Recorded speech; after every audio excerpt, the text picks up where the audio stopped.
அனைவருக்கும் வணக்கம். நான் உங்கள் பிஎஸ். இன்றைக்கி நம்ம பார்க்க போகிறது என்ன அப்படின்னா, ரிஷபம், துலாம் லக்னம் ராசிக்கு எந்த மாதிரி பெயர்கள் வைக்கக்கூடாது. நான் தெரிஞ்சுக்கிட்ட சில பெயர்களை குறிப்பிட்டிருக்கேன்.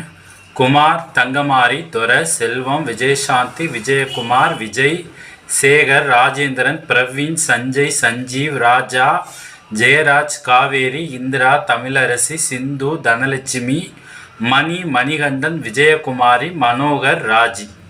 இந்த மாதிரி நிறைய பெயர்கள் இருக்குது. இருந்தாலும் சில பெயர்களை மட்டும் குறிப்பிட்டிருக்கேன்.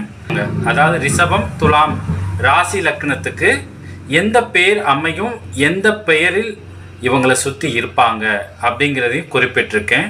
வாசு, பாரதி, ரங்கநாதன், ராம்ஜி, சாரதி, கண்ணன், கோகுல், கார்த்தி, பாக்கியா, லட்சுமி, தனம், கௌசல்யா, கௌசிகா, கௌதம், வினோத், ராகவன், கோபி, கிருஷ்ணா, விஜய், ஹரி, பிரியா, பாண்டி, பாலாஜி, ராதிகா, சாந்தி, செல்வி, சரவணன், பாலமுருகன், முத்துக்குமார், நந்தினி, கங்கா, ஆனந்தி, ஆனந்த், ரவி, பிரகாஷ், அசோக், சித்ரா, மாதவன், பார்த்திபன், அர்ஜுன், கிஷோர், மாரிமுத்து, தீபக், தீபா, சந்தியா, சோபனா, சுலோச்சனா.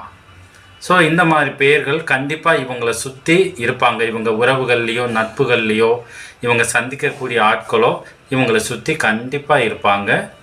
நன்றி, வணக்கம்.